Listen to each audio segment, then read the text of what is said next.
Well, you get to high school, and you didn't try out until your like junior year. Well, my sophomore year, I tried out. I made the team. Of course. I was 15, but the coach, our team was so loaded. Like we had this program called ROTC. So right. even if you didn't live in the area, you could take kids out of the other district and put them in ROTC, and I made them eligible. And so our team was stacked. But our coach felt like your sophomore year, there was no freshman back then. You don't play no matter how good you were. You're on the team, so I would pitch like inter-squad games, striking guys out. But he wouldn't play me, so I quit the team. Went back to play at Little League Park because I was 15, so I was still eligible. Then my junior year, when I came back out, he treated me like it was my first year. I had to run with the outfielders, run with the pitchers, run with the infielders, because I played every position.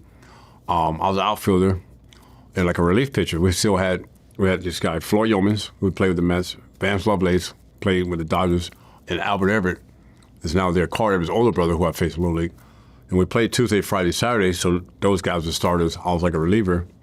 Halfway through my junior year of high school, Yeomans got kicked off the team for missing practice or what have you. So he moved to California with his dad, and I got into the rotation. And when I got into the rotation, it's kind of like I wanted to show my coach I belong and just kind of look at me. And my dad was amazing because sometimes the scouts would be there to see Lovelace or these guys, and he'd be like, you guys need to come out tomorrow and watch my son pitch. And they're like, who's your son? I said, Dwight Gooden, come out tomorrow and watch him. And that's basically how the scouts started watching me. And then my senior year was average, but my junior year, I killed it. I mean, my junior was better than my senior year.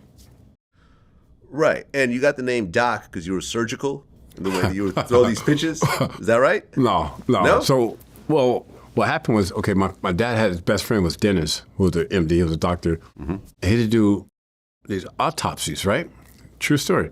So I'm a kid, I'm maybe like 12, 13, and when he go do the autopsies on the weekend, I would go with him. I just wanted to see. You wanted to see the dead bodies? See dead bodies and body parts hanging like on the line. I mean, it was, okay. Like I wouldn't go now, trust me. Like I understand now, I couldn't do it. But when you're a kid, you're just curious about everything. Right. And I would go and watch him, and so he would tell my dad, he's gonna be a doctor, he's not gonna be a baseball player. Okay. And my dad just loved baseball. That's all he watched was baseball. And he said, no, he's gonna be a baseball player.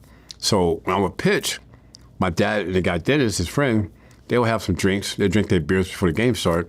Once the game started, for whatever reason, every time I got 2 strikes on a batter, Dennis would stand up to the fence. He would say, come on, Doc, operate on him, Doc. You got another patient, Doc. Put him away, Doc. And there's one particular day, we had the local newspaper there, and the guy was doing a story, and Dennis was going through this whole Richard thing, and so he wrote the story about Doc. And so my teammates started calling me Doc as a joke. When I got drafted with the Mets in '82, everybody has a nickname in sports. They give you a nickname. So they started calling me Goody. Goody didn't sound right, so I said, back home they call me Doc, and that's how Doc kind of stayed. Got it. Yeah. Okay, because by the time you graduated, the University of Miami offered you a scholarship. Yes. But, the Mets were also drafting you. Yes. So why not go to college at that point? Well, I had intentions, like, school was not my thing. I did just enough to get by. I mean, I could have did better. I got the offer from Miami.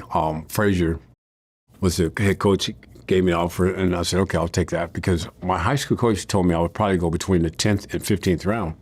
So I didn't think, I didn't talk to no scouts from the Mets. I talked to scouts from Cincinnati who had spring training in Tampa, so I went to a lot of the camps or what have you. Chicago Cubs and Chicago White Sox, that was it.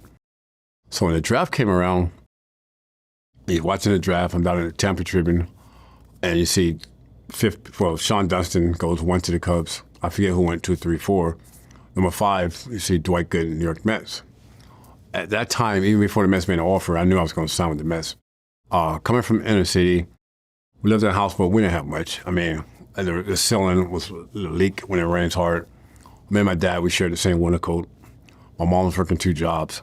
So the reason I didn't go to college, I was like, whatever I got, I wanted to get my mom a house. I wanted to get my dad a car. It was all about the family at that time because they did so much and made so many sacrifices for me to be in the position I was in, for us getting clothes for school, baseball gear, books, whatever I needed. They made sacrifices to make sure that happened. So that was my opportunity to do that. Like my mom said, you got to go to school. You can always, after college, go to baseball. But I said, okay, I was just saying that. But then I remember Joe McAvane, he was a scout at the time for the Mets, would come into the house and negotiate my contract. And my dad did my first contract. So after 3 or 4 visits, Joe McAvane's walking out the door, he goes, sorry, we can't get a deal. Wish you all the best in school. So I look at my dad. I'm like, Dad, what happened? He goes, no, they'll come back. Don't worry, they'll come back. And my mom was looking and say, well, Dan was my dad. He said, it's his career. If he wants to sign, let him sign. Said, no, it's not enough. They'll come back. So I literally want to go outside and tell him I'll sign, but I was too young. You had to have, an adult do it at the time. I was 17. And sure enough, about 5 days later, he came back and gave us the $85,000 what we wanted. We signed. He got me a car. Got my mom a house. My dad got a car. And to me, whether I played in majors or not, I was a happiest kid. Just to see the smile on my parents' face was what it was all about. Right. So you got 40,000 as a number 5. Yeah.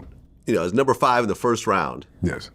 Which is today, how much would that be? Oh man. Now you're talking maybe $4 million. $4 million. Fair pick, yes. Exactly. Yes, totally. So 100 times what you got paid back then. Yes. Literally 100 and to times. me, the money they gave me, I thought I was rich. Especially a pitcher back then, a number 5 yeah. first round pick pitcher. Yeah, you might even get more than that. Yes. And tell you how things changed, not to jump too forward, but 1987, I missed the first 2 months of the season.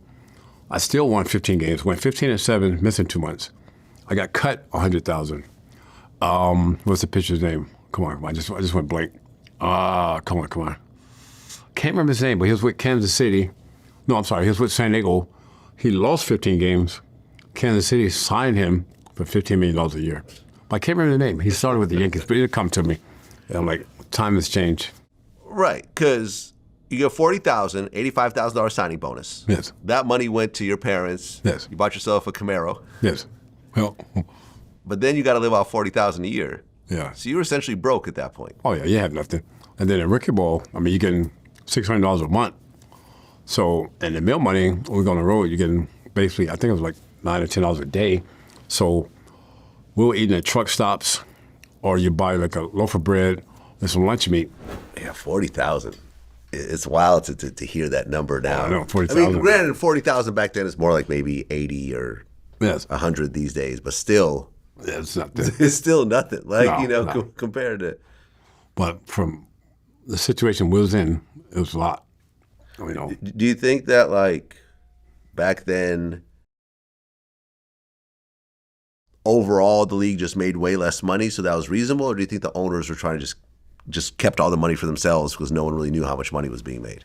I think it's just where everything was at that time. Like the cost of living, everything was lower than what now. Like now, guys are making a lot more money, but the cost of living has gone up a lot since 1982. Right. So I just think it was just timing. I feel worse for like guys before me. Even if we go way back to like say DiMaggio, Yogi Berra, those guys, they had to get jobs during the off season. Yeah, right. Same thing with basketball. And basketball, and to me, those guys would set the table for my generation and moving forward.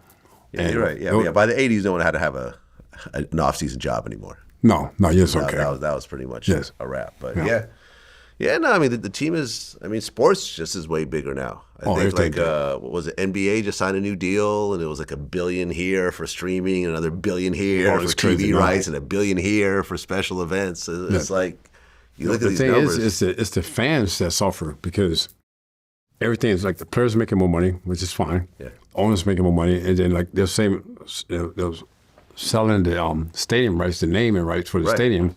There's more money, but the ticket sales are going up. So like a family of 4, you figure parking, 4 tickets, souvenir, hot dog, and a drink, you're out of $400 or $500.